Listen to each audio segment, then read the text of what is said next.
Hi friends, అందరూ ఎలా ఉన్నారు? బాగున్నారా? ఈరోజు బ్యాంక్ రేట్ అయితే ఎలా ఉందో చూద్దాము. ఆల్మూల బ్యాంక్, ఓకేనా? దినార్ రేటు చూసుకున్నట్లయితే ఒక దినార్కి గాను 270.54 ఫిల్స్ అయితే ఉంది ఫ్రెండ్స్. అలాగే 5 దినార్లకు వచ్చి 1352 రూపాయలు అయితే ఉంది. అలాగే 10 దినార్లకు 2705 రూపాయలు అయితే ఉంది.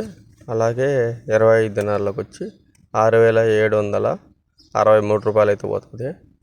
అలాగే 50కి వచ్చి 13,527 రూపాయలు అవుతుంది. అలాగే 100కు 27,054 రూపాయలు అయితే ఉంది. అలాగే 500కు 1,35,275 రూపాయలు అయితే ఉంది. అలాగే 1000కి 2,70,549 రూపాయలు అయితే ఉంది. చూసారు కదా ఫ్రెండ్స్, బ్యాంక్ రేట్ అయితే ఎలా ఉందన్నమాట, ఓకేనా? మీరు ఇండియాకి డబ్బులు పంపించాలనుకుంటే ఆల్మూల ఎక్స్చేంజ్ బ్రాంచ్లో మంచి ఎక్స్చేంజ్ రేట్ అయితే ఉంటుంది. ఆ బ్యాంక్ ద్వారా అవుతుంది, ఓకేనా? కొద్దిగా మిగతా బ్యాంకులు పోల్చితే బ్యాంక్ బెనిఫిట్ ఎక్కువ, ఓకేనా? Thank for watching and support my channel. Thank you.